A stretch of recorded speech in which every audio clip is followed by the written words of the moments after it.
Pastor Chris ओयाखिलोम द्वारा वचन सिखाया जाता है। हम आज वचन सीखेंगे Mark 1 chapter 14 verse.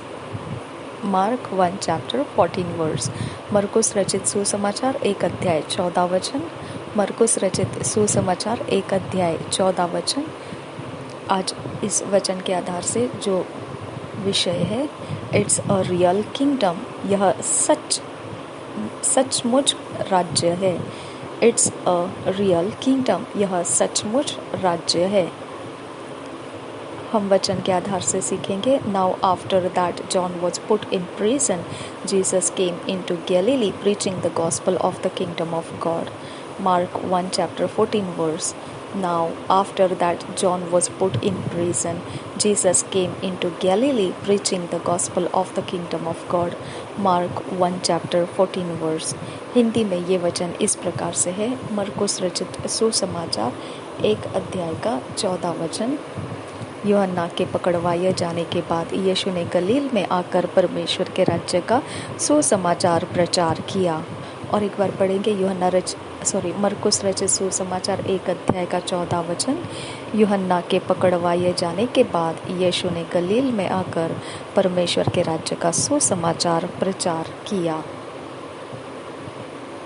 Jesus began his ministry talking and preaching about the kingdom of God. परमेश्वर ने प्रभु यीशु मसीह ने उसकी सेवा शुरू की बोलते हुए और प्रचार करते हुए परमेश्वर के राज्य के विषय में।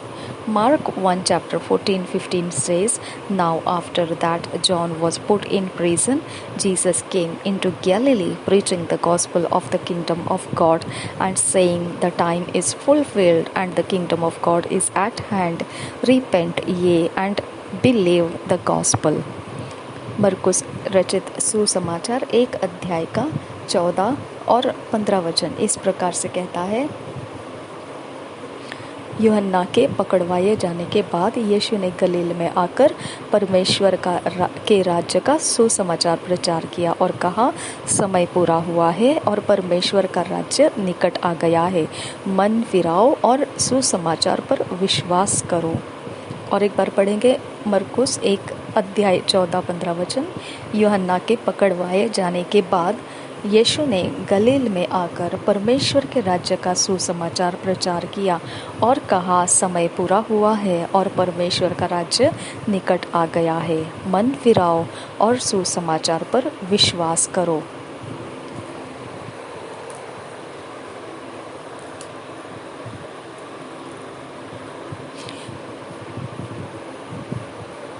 Observe the term Jesus used as the kingdom of God is at hand. Repent ye and believe the gospel. ध्यान दीजिए किस प्रकार से प्रभु यीशु मसीह ने उपयोग किया है इस शब्दों का। देखिए क्या बोला है यहाँ पर। हिंदी में हम पढ़ेंगे 14 वचन में और उससे सीखेंगे। हम 14 वचन में देखेंगे। ये इस प्रकार से है। यूहन्ना के पकड़वाए जाने के बाद यीशु ने गलील में आकर परमेश्वर का राज्य सुसमाचार प्रचार किया और 15 वचन में लिखा है और कहा, समय पूरा हुआ है और परमेश्वर का राज्य निकट आ गया है। तो इस प्रकार से परमेश्वर के राज्य के विषय में एक विशेष बात उसने कही है जिसके ऊपर हमने ध्यान देना है। उसने उपयोग किया है ऐसी बात का जो कहता है कि परमेश्वर का राज्य निकट आ गया है। तो इसके लिए मन फिराओ और सुसमाचार के ऊपर विश्वास करो, ऐसा ही लिखा है यहाँ पर। इस प्रकार से लिखा है 15 वचन, मन फिराओ और सुसमाचार पर विश्वास करो। परमेश्वर का राज्य निकट आ गया है। मन फिराओ और सुसमाचार पर विश्वास करो। Observe the term Jesus used as he preached. The kingdom of God is at hand. ध्यान दीजिए प्रभु यीशु मसीह ने जो वाक्य इस्तेमाल किया है यहाँ पर प्रचार के अंदर, परमेश्वर का राज्य निकट आ गया है। Is at hand is one of the two expressions. निकट आ गया है, ये जो बात है इसमें 2 अर्थ व्यक्त किए जा सकते हैं। दोनों में से एक अर्थ ऐसा होता है, one, on the one hand, जिसका मतलब है निकट आ गया है, बस एकदम निकट आ गया है। ध्यान दीजिए, जब परमेश्वर का राज्य निकट आ गया ऐसा प्रभु यीशु मसीह कह रहा है, तो इसमें दो अर्थ छुपे हुए हैं। इस एक वाक्य के अंदर यहाँ पर लिखा है परमेश्वर का राज्य निकट आ गया, इसमें दो अर्थ छुपे हुए हैं। इस एक ही वाक्य को दो तरीके से हम समझ सकते हैं। एक तरीका ये है, ऑन द वन हैंड, मतलब एक तरफ से आया है, तो इसका मतलब है कि वह नज़दीक है। और दूसरी तरफ से हम बोल सकते हैं ऑन द अदर हैंड, तो इसका मतलब बनता है अगली तरफ से आ रहा है, तो इसका मतलब बनता है वह बिल्कुल यहीं पर है। तो दो अर्थ हम इसके निकाल सकते हैं। उसने कहा परमेश्वर का राज्य निकट है, तो परमेश्वर का राज्य निकट है, इसमें दो अर्थ हम व्यक्त कर सकते हैं। निकट है को हम इस प्रकार से कह सकते हैं कि वह बिल्कुल नज़दीक है, और दूसरा अर्थ हम इस प्रकार से निकाल सकते हैं उसका कि उस तरफ से आया हुआ है, जिसका मतलब वो आया है, अब यहाँ पर मौजूद है। In John 3 chapter 3 to 5 verse, Jesus made it so plain, he said, Verily, verily, I say unto thee, except a man be born again, he cannot see the kingdom of God. Except a man be born of water and of the Spirit, he cannot enter into the kingdom of God.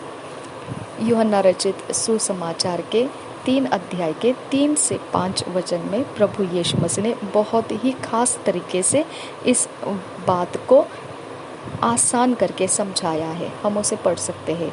यूहन्ना रचित सुसमाचार उसके 3 अध्याय के 3 से 5 वचन। सब कुछ उसी के द्वारा उत्पन्न हुआ, और जो कुछ उत्पन्न हुआ उसमें से कोई भी वस्तु उसके बिना उत्पन्न न हुई। उसमें जीवन था, और वह जीवन मनुष्यों की ज्योति थी, और ज्योति अंधकार में चमकती है, और अंधकार ने उसे ग्रहण न किया। और एक बार पढ़ेंगे यूहन्ना रचित सुसमाचार उसका 1 अध्याय का 3-4। यूहन्ना रचित सुसमाचार उसका 3 अध्याय का 3, 4, 5। हमने 1 अध्याय पढ़ा ना, हमने 3 अध्याय पढ़ना है। 3, 4, 5। यीशु ने उसको उत्तर दिया कि मैं तुझसे सच सच कहता हूँ, यदि कोई नए सिरे से न जन्मे तो परमेश्वर का राज्य देख नहीं सकता। निकोदेमुस ने उससे कहा, मनुष्य जब बूढ़ा हो गया तो क्यों कर जन्म ले सकता है? क्या वह अपनी माता के गर्भ में दूसरी बार प्रवेश करके जन्म ले सकता है? यीशु ने उत्तर दिया कि मैं तुझसे सच सच कहता हूँ, जब तक कोई मनुष्य जल और आत्मा से न जन्मे तो वह परमेश्वर के राज्य में प्रवेश नहीं कर सकता। और एक बार पढ़ेंगे यूहन्ना रचित सुसमाचार 3 अध्याय का 3, 4, 5 वचन। यीशु ने उसको उत्तर दिया कि मैं तुझसे सच सच कहता हूँ, यदि कोई नए सिरे से न जन्मे तो परमेश्वर का राज्य देख नहीं सकता। निकोदेमुस ने उससे कहा, मनुष्य जब बूढ़ा हो गया तो क्यों कर जन्म ले सकता है? क्या वह अपनी माता के गर्भ में दूसरी बार प्रवेश करके जन्म ले सकता है? यीशु ने उत्तर दिया कि मैं तुझसे सच सच कहता हूँ, जब तक कोई मनुष्य जल और आत्मा से न जन्मे तो वह परमेश्वर के राज्य में प्रवेश नहीं कर सकता।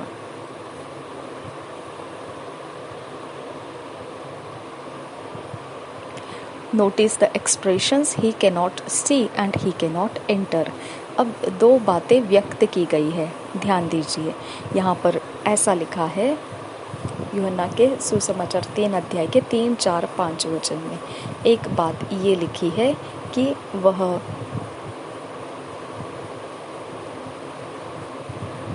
ऐसा लिखा है, जब तक कोई मनुष्य जल और आत्मा से न जन्मे तो वह परमेश्वर के राज्य में प्रवेश नहीं कर सकता।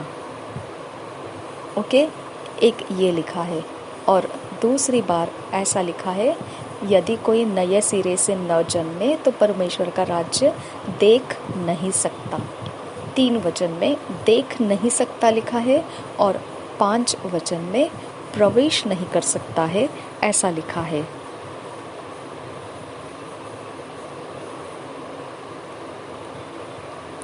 You don't see it with your optical eyes, but you see it in your spirit. अब आप उसको नहीं देख सकते हैं अपनी जो शारीरिक आँख है उस दृष्टि में से, परंतु आप इसे देख सकते हो आप अपने आत्मा के आँखों में से. We entered and became a part of the kingdom when we were born again. That's how the kingdom became real to us and in us.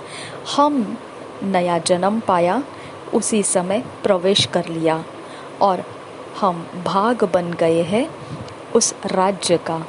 इस प्रकार से राज्य अब हमारे लिए सच बन गया है और वह राज्य हमारे अंदर मौजूद है. Jesus also used the expression the kingdom of heaven.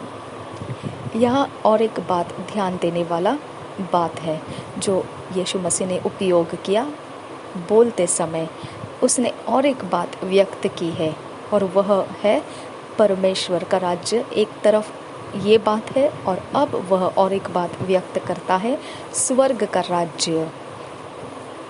Though many use both expressions interchangeably, they are clearly different. बहुत बार ऐसा करते हैं कि ये लोग कभी परमेश्वर का राज्य बोलते हैं, कभी कभी परमेश्वर के राज्य की जगह में स्वर्ग का राज्य बोल देते हैं. ऐसा करने से ये फ़र्क बंद नहीं हो जाएगा, इसमें फ़र्क बना रहता है. यह दोनों बिल्कुल स्पष्ट रूप से भिन्न भिन्न है, अलग अलग है. इसको एक ही अर्थ में नहीं रखा जा सकता है. इन दोनों की असलियत अलग अलग अपनी अपनी अलग अलग पहचान है. The kingdom of haven is more perfectly expressive of that part of the kingdom of God established by Jesus in the earth. अगर आप स्वर्ग का राज्य देखना चाहते हो तो बहुत स्पष्ट तरीके से और सिद्धता के साथ उसे बताया गया है, व्यक्त किया गया है उस भाग के अंदर जो प्रभु यीशु मसीह ने स्थापित किया है पृथ्वी के ऊपर परमेश्वर के राज्य के नाम से. The kingdom of God includes all of that which is under God in the earth and in heaven. परमेश्वर का राज्य सब कुछ शामिल करता है, सब कुछ जो परमेश्वर के अधीन रखा गया है, जो पृथ्वी या स्वर्ग दोनों जगहों में से जो कुछ भी है सब कुछ वह परमेश्वर का राज्य में शामिल हो जाता है. But the kingdom of heaven is that part of the kingdom of God that's functional in the earth, set up by the Lord Jesus Christ. लेकिन स्वर्ग का राज्य वो भाग है परमेश्वर के राज्य का जिसमें शामिल है वह सारे काम जो पृथ्वी पर किए जाते हैं जिसे प्रभु यीशु मसीह के द्वारा रचना किया गया है. So when Jesus came and said the kingdom of God is at hand, he was actually talking about the kingdom of heaven that he had come to set up because the kingdom of God was already there before Jesus came. इसके लिए अब आप ध्यान दीजिए, जो स्वर्ग का राज्य है वह परमेश्वर का राज्य का एक हिस्सा है जिसके काम पृथ्वी के अंदर प्रभु यीशु मसीह ने बनाकर रखे हैं, उसने रचना करके रखा है. ये स्वर्ग का राज्य भाग है परमेश्वर के राज्य का जो पृथ्वी के अंदर प्रभु यीशु के द्वारा रचना करके रखा गया है. यही कारण है जब प्रभु यीशु मसीह आया और बोला कि परमेश्वर का राज्य निकट है तो असलियत में वह कह रहा था परमेश्वर का राज्य निकट है. इसको यह प्रकार से वह बता रहा था कि स्वर्ग का जो राज्य है उसके विषय में मैं तुमको जानकारी देने आया हूँ.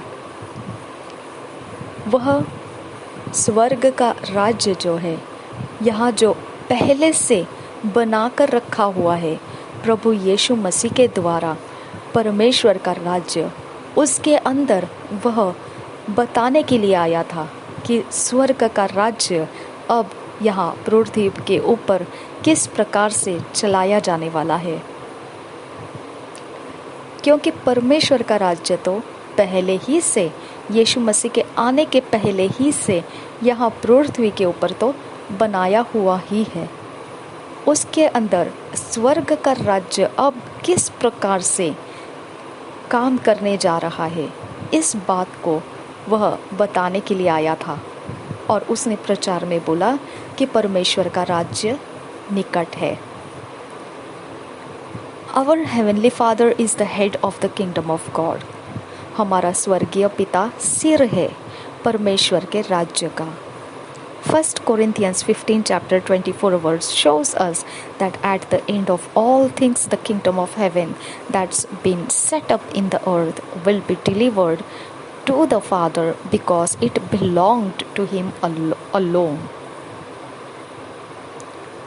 पहले कुरिन्थियों की पत्री 15 अध्याय 24 वचन इस प्रकार से बताता है, अंत में सारी चीज़ें स्वर्ग का राज्य जो अब इस परमेश्वर के राज्य को जो पृथ्वी में है सहायता कर रहा है, संभाल रहा है, पूर्ति कर रहा है, परमेश्वर के राज्य का स्वर्ग में से स्वर्ग का राज्य पूर्ति कर रहा है। यहाँ इस जगह जो भी मौजूद है वह सब कुछ जो भी है वह पिता परमेश्वर को दोबारा लौट कर दे दिया जाएगा, क्योंकि सब कुछ उसी का है। सब कुछ उसी का है। सारी चीज़ें स्वर्ग का राज्य जो संभाल रहा है वो सब इकट्ठा करके पूरी रचना के साथ पिता को लौटा कर दे देगा, क्योंकि सब कुछ पिता ही का है, परमेश्वर पिता ही का है। So when Jesus came and said the kingdom of God is at hand, he was actually talking about the kingdom of heaven that he had come to set up, because the kingdom of God was already there before Jesus came.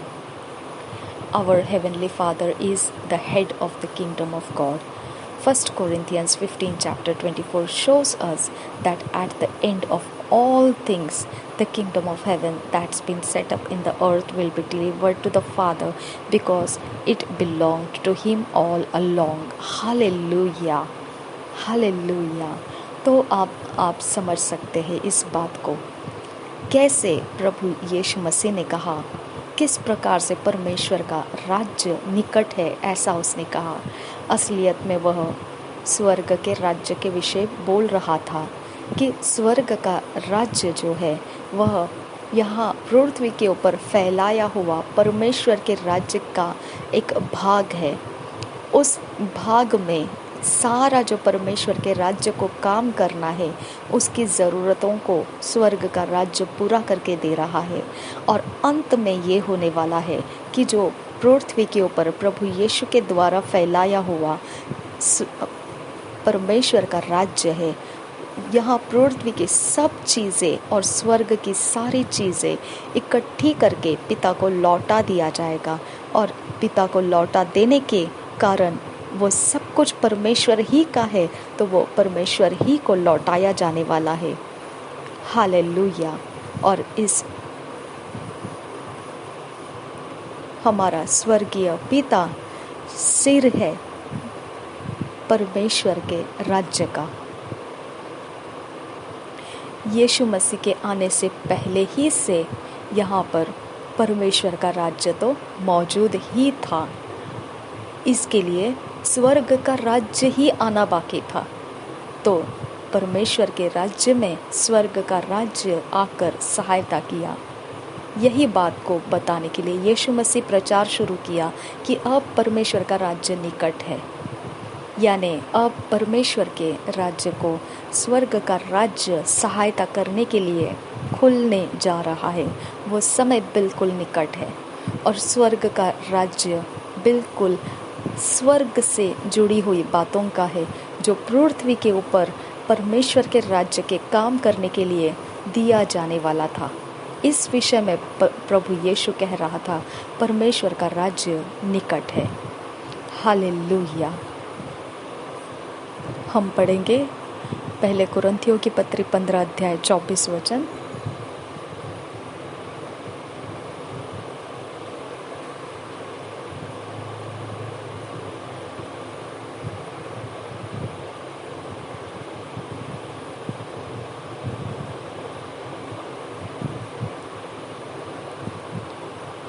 इसके बाद अंत होगा, उस समय वह सारी प्रधानता और सारा अधिकार और सामर्थ का अंत करके राज्य को परमेश्वर पिता के हाथ में सौंप देगा। और एक बार पढ़ेंगे पहले कुरिन्थियों की पत्री 15 अध्याय 24 वचन। इसके बाद अंत होगा, उस समय वह सारी प्रधानता और सारा अधिकार और सामर्थ का अंत करके राज्य को परमेश्वर पिता के हाथ में सौंप देगा। हालेलुया, आमीन। पिता परमेश्वर, ये वचन हमारे जहन में, समझ में ठीक तरह से आने की हमें सहायता करने वाला पवित्र आत्मा विनती करते हैं। हमें समझा, सीखा और इस गहराई के अंदर हमें सच्चाई में चलने का अनुग्रह कर। नासरी यीशु मसीह के नाम में विनती करते हैं, हम ये दोनों फ़र्क ठीक से समझ पाए। ऐसी अनुग्रह का आत्मा हम पर अनुग्रह कर, ऐसा अनुग्रह कर कि हम और आसानी से इन दोनों बातों को समझ सके। नासरी यीशु मसीह के नाम में विनती करते हैं पिता, सुन और कबूल कर। हमें फिट एंड फिक्स कर, ईश्वरीय रचना डिवाइन ऑर्डरलीनेस में लेकर आ हमको। नासरी यीशु मसीह के नाम में मांगते हैं पिता, सुन और कबूल कर। आमीन, आमीन, आमीन।